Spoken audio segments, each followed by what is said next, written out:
여러분 안녕하십니까? 광주 MBC 뉴스데스크입니다. 더불어민주당을 향한 호남 당원들의 민심이 싸늘합니다. 내일과 모레 이틀간 치러지는 호남 순회 경선은 민주당 전당대회 최대 승부처로 꼽혔지만 온라인 투표율은 전국 꼴찌 수준입니다. 흥행 실패의 기운이 짙어지고 있습니다. 송정근 기자가 보도합니다. 광주 전남북 지역의 민주당 권리당원은 42만여 명. 전국 권리당원의 35.7%를 차지할 정도로 비율이 압도적으로 높습니다. 호남은 그래서 당대표와 최고위원 선거의 최대 승부처로 꼽혀왔습니다. 하지만 막상 온라인 투표를 마감해보니 투표율이 꼴찌 수준입니다. 전남의 권리당원 온라인 투표율은 16.76%로 투표를 마친 15개 시도 가운데 꼴찌, 전북은 두 번째, 광주는 제주에 이어 네 번째로 낮습니다. 어차피 당대표는 정해진 것이나 다름없다는 선거 분위기 탓에 당원들이 적극적으로 투표할 이유를 찾지 못한 것으로 보입니다. 대선에서 패배했던 이재명 후보 외에 다른 현실적인 대안이 없는 전당대회가 치러지다 보니까 지지층 입장에서는 관심을 갖기 어려운 측면들이 있고 대선과 지방선거에서 연달아 패배한 이후 실망에 빠진 당원들이 정치 참여 의혹을 회복하지 못한 측면도 있습니다. 그래도 호남 경선에서 눈여겨볼 대목은 있습니다. 지난 대선 경선 과정에서 이재명 후보가 유일하게 1위를 못했던 광주 전남에서 이번에는 어떤 성적표를 받게 될지가 우선은 관심사입니다. 다른 지역에 비해 득표율이 현저히 낮다면 지방선거 책임론, 친명 독주 견제론으로 해석될 수 있습니다. 또 하나의 관심사는 최고위원 선거에 도전한 송갑석 의원의 선전 여부입니다. 호남의 대표 주자를 자처하는 송 의원이 5위권에 진입하느냐 못하느냐는 개인의 성취와는 별개로 호남 정치의 현주소를 가늠해 볼 수 있다는 점에서 의미 있는 관전 포인트로 꼽힙니다. MBC 뉴스 송정근입니다. 광주 고려인 마을의 도움을 받아 한국 땅을 밟은 우크라이나 고려인 피난민이 벌써 600명이 넘습니다. 이들이 일자리를 구하기 위해서는 조기 적응을 위한 교육을 받아야 하는데요. 외국인들의 수요가 늘면서 강의장 확충 등 교육 기회의 확대가 필요한 상황입니다. 임지은 기자가 취재했습니다. 광주 고려인 마을에 한국 문화와 생활 정보를 배우기 위해 수십 명의 외국인들이 모였습니다. 이곳에는 전쟁을 피해 우크라이나에서 한국에 들어온 고려인들도 포함돼 있습니다. 52명의 수강생이 받고 있는 교육은 법무부가 한 달에 한 번씩 진행하는 조기 적응 프로그램입니다.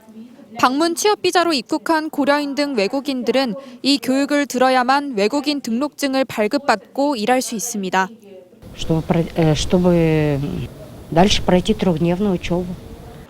최근 교육을 들으려는 외국인들이 늘어나며 전국 30곳의 교육장은 이르게 마감됩니다. 이번 교육을 들으러 온 대부분도 광주가 아닌 다른 지역에서 온 외국인들입니다. 지난 1년 동안 코로나19 감염 우려로 교육을 받지 않아도 외국인 등록증을 발급할 수 있게끔 유예해 준 것이 끝났고 우크라이나를 탈출한 고려인 등 입국자도 늘었기 때문입니다. 특히 광주 고려인 마을에서 진행하는 교육 프로그램이 인기가 높다 보니 다른 지역 교육장보다 광주는 수강 신청이 일찌감치 마감됩니다.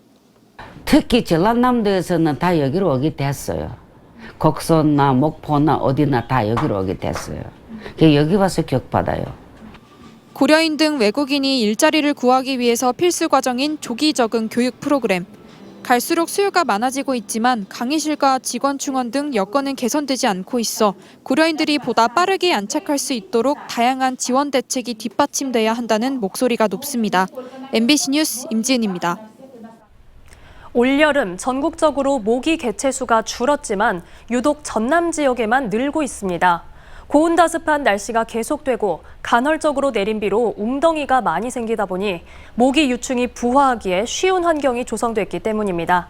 양정은 기자가 취재했습니다. 한평군의 한 소축사. 그물망 안에 각종 날벌레가 빼곡합니다.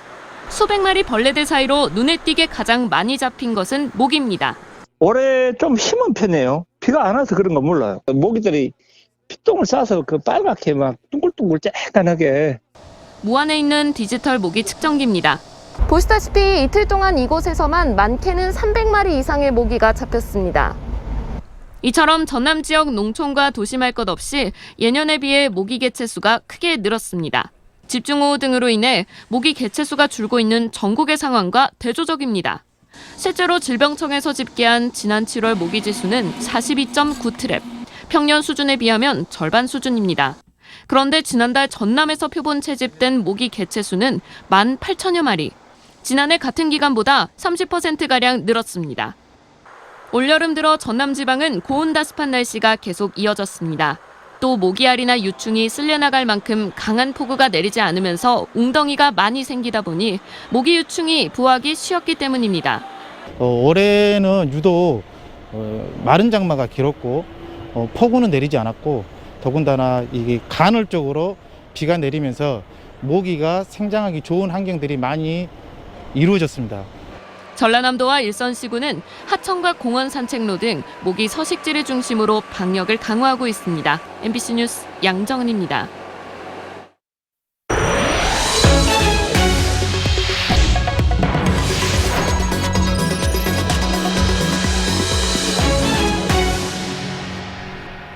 열악한 지방 재정을 확충하기 위한 고향사랑 기부제가 넉 달 뒤부터 시행됩니다.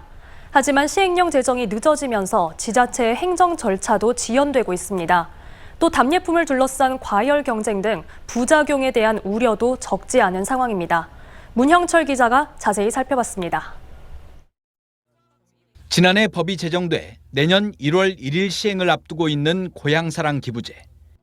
시민들이 원하는 지자체에 기부하면 새 공제 혜택 등을 주는 제도로 열악한 지방 재정을 개선해보자는 취지에서 만들어진 제도입니다.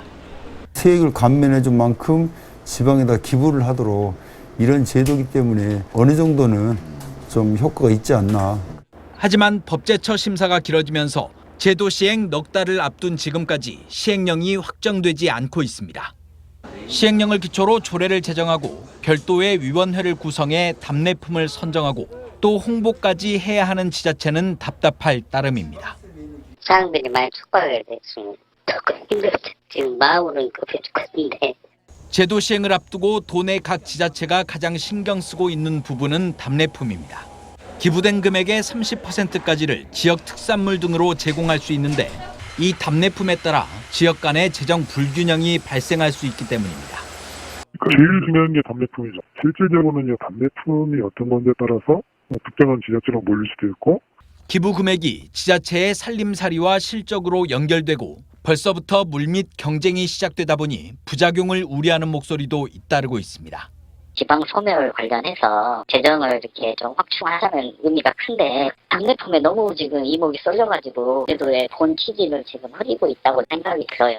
과거 진행된 연구 용역 결과 전남 지역에 대한 기부금 규모는 430억 원 정도로 추정됐지만 제도에 대한 인지도가 낮아 실제로는 80억 원대에 그칠 것이란 분석도 나오는 상황. 제도를 알리기 위한 적극적인 홍보와 부작용을 최소화할 수 있는 대책이 시급합니다. MBC 뉴스 문형철입니다. 광주경찰청 반부패 경제범죄 수사대는 지난 지방선거 과정에서 유권자들에게 음식을 제공한 혐의 등으로 담양군수에 대해 사전 구속영장을 신청했습니다. 이병로 담양군수는 지난 지방선거 과정에서 주민 80여 명에게 음식을 제공한 혐의와 지인 가족상의 조의금을 내는 등 금품 제공 혐의로 불구속 입건됐습니다. 또 음식 제공 관련 참고인 8명에 변호사를 대리 선임해주고 변호사비까지 대납한 혐의로 추가 입건되기도 했습니다. 이 군수는 같은 사건 대응을 한 명의 변호사가 하는 게 좋을 것 같아 공동 선임을 한 것은 맞지만 소송 비용은 각자가 부담했다며 관련 혐의를 부인하고 있습니다. 5.18 진상규명조사위원회가 5.18 당시 발포 경위를 확인하기 위한 관련 조사에 속도를 내고 있습니다. 5.18 진상조사위관은 2022년 상반기 조사활동 보고서에 따르면 발포 명령 등을 조사하기 위해 신군부 핵심 인물인 정호용 전 특전사령관에 대해 서면 진술서를 제출받았고 20여 명의 지휘관을 조사할 계획입니다. 또 조사위는 총상 부상자의 부상 경위와 상황, 피탄 각도 등을 확인해 발포의 특징을 살필 예정입니다. 학벌 없는 사회를 위한 시민 모임은 일부 시도교육청이 교원 연구비를 차등 지급하는 것은 차별이라며 국가인권위원회에 진정을 제기하겠다고 밝혔습니다.